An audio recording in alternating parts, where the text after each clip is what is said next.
Hey everyone, Anarch here, and this is another episode of Anarch Abridged, which is a series where I just sit down in front of the camera and I talk about some topic for, I don't know, between 10 to 30 minutes. And the topic of this video is going to be going over a particular part of a CIA field manual. And that field manual is called the Simple Sabotage Field Manual. So that may seem a little unusual, but the reason is because a part of this manual, a small part of this manual, has to do with how to disrupt and damage organizations. So before I get into that, I just want to note, if you've seen more than one video of mine, you're still not subscribed to the channel, the algorithm clearly thinks that this content is the kind of content you want to see. So don't forget to go down to the button there and click subscribe. Also, don't forget to like the video, as that helps me in the algorithm. And afterwards, if you have thoughts or comments, tell me what you're thinking. Do you have anything you'd like to add? Do you have any, criticisms that you think that need to be brought up?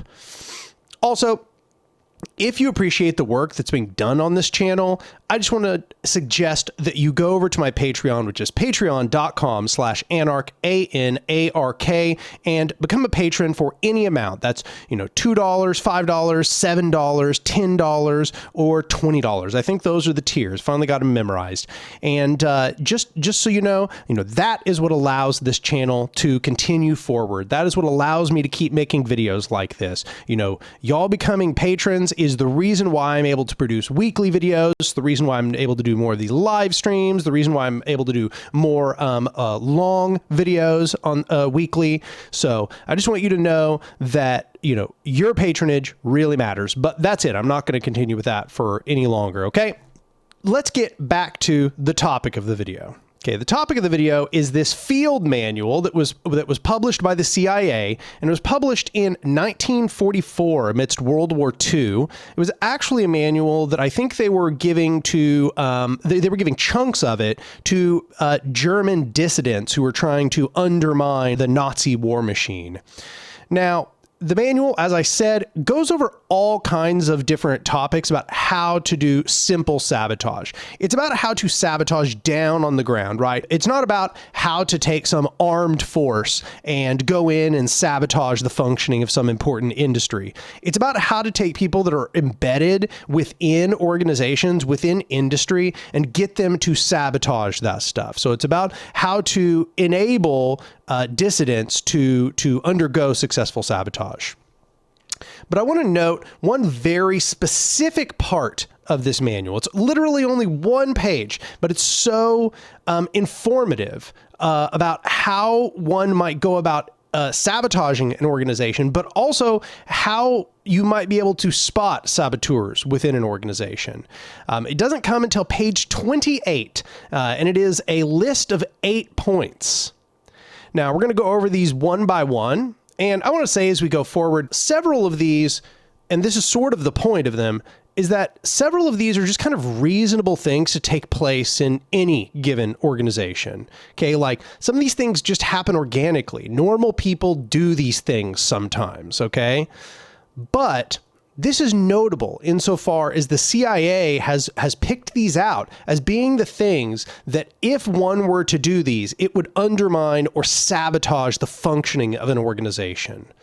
So if you see that people in your organization are doing several of these, it's not that they are some kind of purposeful saboteur. It's that these behaviors have been pointed out as being the ones that lead to sabotage, that lead to organizations not working. So I just want to put that little preface there on the beginning before we proceed, because I don't want y'all to get paranoid when these things occur. I just want you to be aware that they can damage organizations. So proceeding forward to point one. Point one is insist on doing everything through channels. Never permit shortcuts to be taken in order to expedite decisions. So what you're going to notice is that all of these really boil down to trying to slow everything down, trying to slow it down more than it needs to be slowed down. Because I've already done a video about how slowing down decision making is not necessarily bad. It can be good because sometimes slow decisions are necessary in order to make good decisions. However, what they're trying to do here is they're trying to introduce unnatural breaks in the process. They're trying to make sure that if something would go smoothly, it's going less smoothly, right? It's about making sure that there's always impediments. And this is one of those possible impediments. So basically what they're saying is, for example, let's imagine you want to coordinate with some organization. You're in your organization would coordinate with some other organization. Somebody says, I know such and such. I could just talk to such and such, right? I could just go and speak to them and ask them how they feel about it. Somebody might point out, no, we have to make sure that we use the proper channels. We need to draft up a statement, and then that statement needs to be given to them, and then it needs to be brought to their organization as a whole, and they need to deliberate upon it, and all of these things, right? The shortcut, there's nothing wrong with the shortcut of going and talking to the person that's in the organization. It's not to say there might not need to be some more formal process, for example, wherein your two organizations are going to communicate, but there's nothing wrong with taking that shortcut of just speaking to the person you already know, right? And if somebody were trying to slow you down, they would try to increase the amount of effort that is necessary to do this basic organizational task. And you're going to see this as being a theme as we move through these. And I think I've already said it, but there are 8 of these in total. Let's move on to number 2. Number 2 is make speeches. Talk as frequently as possible and at great length. Illustrate your points by long anecdotes and accounts of personal experiences. Never hesitate to make a few appropriate patriotic comments. So obviously that last part doesn't really apply to our sorts of organizations, but I gotta say, this is one that I think organically a lot of people do, and it's not good. I will say that I think organically I've done this in organizational meetings. Sometimes I will be speaking about some concept, I'll bring something up, and I feel like I need to justify it. I need to go on this kind of long, rambling explanation about why I'm presenting this, why this is my viewpoint. And, it's not like I'm the only person who does this, but, I think that this is the sort of one that I've done mistakenly, and I think that lots of us do it mistakenly. In an organization, when you're having meetings, you want to be sure that your meetings are efficient. Okay. You want to make sure that you are using your time wisely. People have to take, whatever length of time it is, an hour and a half or whatever, out of their daily schedule to meet at this time. People often have to literally schedule it ahead of time. So when the meeting starts, if you're spending the meeting what do they call it? Filibustering in that sense, in the sense we talk about in Congress, that is generally going to be a negative for the functioning of the meeting. You want to make sure that you keep your statements to the necessary length, that you say what needs to be said in just the amount of time that is necessary. If people aren't sure what you mean, you can elaborate, right? You can respond afterwards and give more context if it's necessary. But lots of people do this, okay? And I just want to say it's a broad tendency. Pay close attention to the amount of time you're spending. Furthermore, if you're a saboteur, you are going to want to fill as much meeting time as possible with sort of inane rambling that goes nowhere, that doesn't provide anything to the group. You want to make sure that you're going on and on and on about irrelevant details so that, even if nobody responds, after you finish with your long inane ramble, everybody just goes, well, okay. You still wasted 6, 7, 8 minutes, whatever, it could be less than that, but, and that is valuable time, if it's an hour long, you just spent a sixth of the total meeting just talking about something irrelevant. So this is the purpose of having a stat keeper and making sure that your stat keeper sort of keeps time and make sure that they kind of intervene if somebody's taking too long to finish their point. And it's obviously not to say that if someone's saying something relevant that you're going to interrupt them and stop them from saying that important thing, but just be aware of this one. Once again, this is one of those where, yes, a saboteur could do this, and this would probably be effective as a sabotage method, but this is also something we sometimes might do where we shoot ourselves in the foot, where we do that damage ourselves. So, and then that last point there, never hesitate to make a few patriotic comments. That one I don't think really applies to a horizontal organization like the ones that we're going to be occupying. However, I do think there is some kind of parallel insofar as, trying to make this relate back to the goals of the group. And that's not necessarily bad, but, that might be kind of our parallel here. Number 3 is, when possible, refer all matters to committees for further study and consideration. Attempt to make the committees as large as possible, never less than 5. So this one's interesting because it kind of demonstrates to some degree, a difference between how hierarchical and horizontal organizations function, right? Hierarchical organizations are going to tend to reduce the number of people making decisions because in a hierarchical power structure, you have concentration of power the further you go up. But in horizontal organizations, we actually prefer to have lots of people involved in making decisions. However, this can still occur in horizontal organizations in the creation of working groups, right? Sometimes working groups themselves become like these committees. And it's not to say that it's bad to hand that off to a working group. However, what they're really getting to here is that if you can make a decision there on the spot, everybody wants to make the decision, and then somebody is convincing us that we shouldn't make the decision, but we should hand it off to that working group, that's generally a negative thing, okay? If we can make the decision, we should make the decision, we should begin implementation.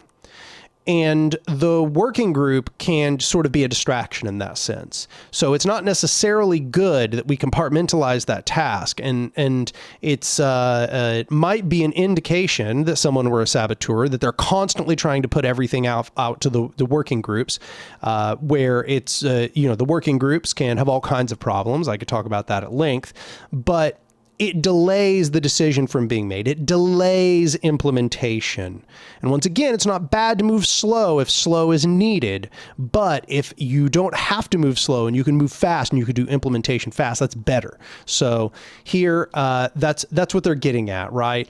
But once again, they're talking about in a hierarchical power structure. So, referring it to a committee, never less than 5, right? In these hierarchical power structures, you're trying to reduce the number of people that make decisions, whereas in our situation, it might actually be said that we are trying to increase the number of people that are involved in the decision-making process. So, on to number 4. Number 4 is bring up irrelevant issues as frequently as possible. This is another one of those that, wow, I have seen a lot of people do in organizations in just a purely organic sense. Okay. Like I'm not even saying they're saboteurs. People just do this. We'll be talking about something and then they will bring up some problem or something they're just miffed about for the 1,000th time in the middle of a meeting. It's important that relevant things be discussed in meetings. It's important that when we are spending this time, once again, this time that's about an hour and a half, depending on the meeting, that we are using this in order to get things done, to make pertinent and relevant decisions. That's important, and it can be very difficult. However, when people spend time digging things back up, talking about things that are not relevant, that is a huge break on the process. And I just want to say that's one of the behaviors I've seen people do that almost always gets on my nerves personally. And once again, it's the behavior. If you were a saboteur, you might be trying to do that. You would keep trying to bring up some previous thing. Oh, remember how, this reminds me of blah, blah, blah, and blah, blah, blah keeps happening. It's not even pertinent information. So, but as we're getting here, we're about halfway through the list. What I really want to emphasize is that each of these by themselves, right, is not necessarily a demonstration of a saboteur, but a saboteur would attempt to do all of these at once. Okay, so as you hear this, might want to ask yourself, because we're paranoid in leftist spaces, right? For good reason. Obviously power structures are trying to countervail our organizations. They're trying to destroy us. So we tend to be paranoid, but what I want you to really think about is if you have somebody in mind that you think is a saboteur, that you've already been like kind of paranoid as a saboteur, go through this like a checklist. Don't think like, oh, one of these is accurate. Boom, they're a saboteur. Think instead like, the more of these that they check off, that's a higher indication that they're a saboteur. So like, if you're getting a 4, 5, 6, even all 8 of these things, that is an extremely good indication this person is a saboteur. That doesn't mean that they come from the state. They could be a private individual involved with some competing organization. They could have their own ulterior motives to undermine the organization. They could be an infiltrator of various kinds. But these, if you start massing up these behaviors, you're kind of getting away from someone just kind of having reasonable flaws, right? Everybody has flaws. We all make these mistakes sometimes. But when you start adding them up, you really start to get into problem territory. Number 5 is haggle over precise wordings of communications, minutes, and resolutions. So, this is one that can definitely take place in any given organization. And I would say sometimes actually really does matter, okay? Especially on the last part, the resolutions part. The resolutions, you want to make sure that they are worded properly, such that if you go back and somebody is trying to kind of be lawyerly and be like, well, what we said was this specific wording, right? That you can go back and be like, well, the specific wording was this. Purposely. It was written that way on purpose. Okay. However, what you might find is that sometimes people just keep quibbling over things that don't really matter to the body of how things proceed, right?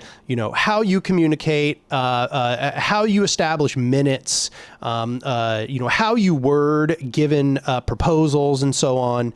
Sometimes people just keep pushing to change the wording and change the wording and change the wording. And once again, sometimes that's valid. I can think of the fact for communications, some people have actually noted that in the First International, it seems very possible that one of the events that led to the fissure in the First International was that one of the delegates who had been elected to convey the points of the anarchists had misconveyed the point of the anarchists, and that this led to people having misunderstandings, which then kind of compounded. So it's not to say that communications, you don't want to be sure about how those communications are worded. You absolutely want to be certain about that.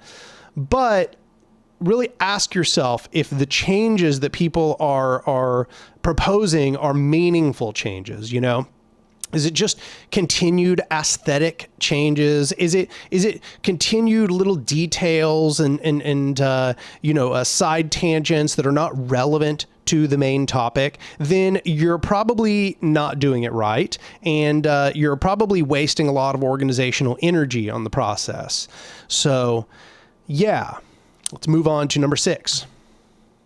Refer back to matters decided upon at the last meeting and attempt to reopen the question of the advisability of that decision. So this one I haven't personally really seen take place very much. It should be said that in the organizations I'm in, we always have a process that we call report backs. So we are always kind of revisiting previous decisions. We start the meetings by doing report backs, and those report backs are an opportunity for us to sort of catch people up on what's taking place. We always have some sort of point person who is going back and referring back to things that have been done in the meantime. It's also a way for us to make sure that people are doing things that need to be done in between meetings. But I think the key here is not just that, like referring back to matters decided upon at the last meeting, but instead that second part as well, attempt to reopen the question of the advisability of that decision. If you've already made a decision, if you've already come to a conclusion, going back and trying to reopen the previous decision after you've already made it, you went through this entire deliberation process, and now they're trying to start it all over again. They're trying to recreate the deliberation process. That is a form of sabotage when it is done in bad faith. and it slows down the decision-making process of the organization. And take note of the person who does this and they are not bringing up relevant problems, right? I think you might be noticing that as a trend, is that it's about relevance, right? If they are bringing up something that is relevant to the discussion, to the decision-making process, then that matters. Like you don't want to stop that from taking place, right? You don't want to steamroll over people as they bring up things that matter. However, what really defines a lot of the negative behavior in these is that they keep trying to sideline the discussion. They keep trying to lead us off in tangents. They keep trying to take us off of the main path where we are making the relevant decisions and get us tied up in irrelevant side tangents and irrelevant details. So here, what they're trying to do is they're trying to get us to question like, oh, but did we make the right decision? Yeah, we made this decision, but was that good? Like, were some of those details wrong? It's like, even though we already discussed it, especially in a consensus process where we have discussed everything to death by the time we make a decision. If you have somebody who keeps trying to reopen previous decisions that were made through consensus, that's a bad indication. I haven't actually seen this one exactly take place. It's instead that I've seen people try to put brakes on making the decision because of, paranoid thoughts they've had or anxieties they have about the decision. And that is the topic of number 7. Advocate caution, be reasonable, and urge your fellow conferees to be reasonable and avoid haste, which might result in embarrassments or difficulties later on. This one is one of the ones that when we had a bad actor in our group, this is the one that they did all the time.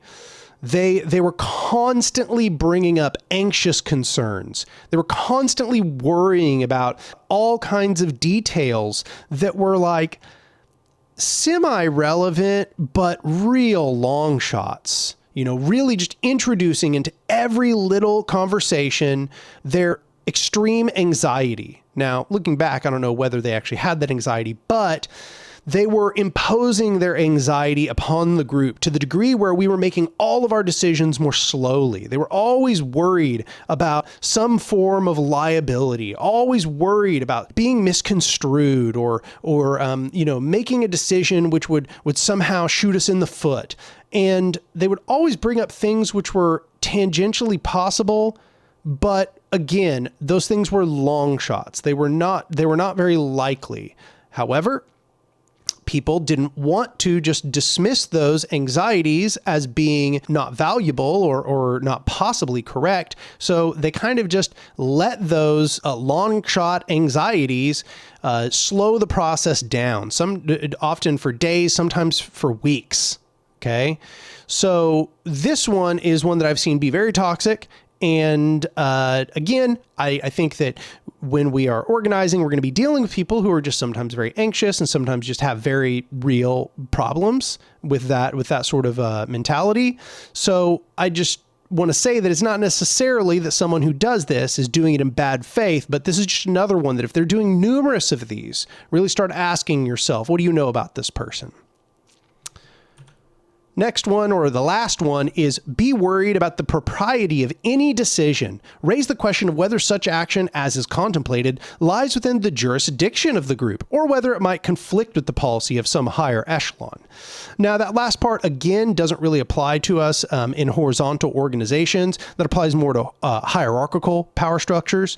However, the first part of that is kind of a small extension of the previous one, of number 7. And that is, raising the question of whether such action as is contemplated lies within the jurisdiction of the group. Basically being like, oh, but some other group might be doing this, but maybe this should just be handed off to blah, blah, blah. This always, in a sense, sort of disempowers the group from being able to make decisions and decide what it wants to do with its own resources. But also, it's another way to put the brakes on all decisions. It's another way to slow things down, to make sure that you're introducing more impediments, more hurdles. Okay. So I think that, 7 and 8 have a lot in common, but then again, several of these have a lot in common. And with that, that's actually all 8 of the ones they have listed in this manual. I just want to say once again, okay, that the reason why I did this is not because I want you all to be even more paranoid of those around you, but I want you to instead kind of understand that if you were a state structure and you really were carrying out a coordinated form of sabotage where you were trying to get people to inside of organizations to do damage to those organizations, to sabotage their successful functioning, these are the 8 things that the United States government decided were the answer to that question. These are the things they said that they would want people to do. Okay. So I think this is useful precisely because of what I said earlier. And that is we have a lot of paranoid people in the movement, and often they don't really know what to look for in trying to spot possible saboteurs. Here, we've been given the exact things that the U.S. government decided saboteurs should do. And I'll also reiterate something I said a minute ago, and that is, don't really look for these behaviors by themselves, because we all kind of screw up from time to time and do things which are an impediment to the functioning of the group. Also, several of these are things that would just be wise to do under certain circumstances. Look for a person that does numerous of these. Okay, look for a person that's starting to rack up 3, 4, 5 of these behaviors. They're doing all 8. I mean, that person's a saboteur. They're either with the state or some private entity or something, okay? But even when you're starting to get like 3 or 2 or 3 of these behaviors, especially when you're starting to get into like 4 of these behaviors, then maybe your paranoia is justified. And I'd like to suggest one last thing, and that is, if you have begun to suspect that there is a saboteur among you in your organization, one of the first things you should do is you should start looking into their background. Okay. You don't want to alert them to the fact that you think they're a saboteur, because then that means they're going to change their behavior and they may be harder to catch, and they also may start to do much more damaging things. You should start trying to find out, where do they come from?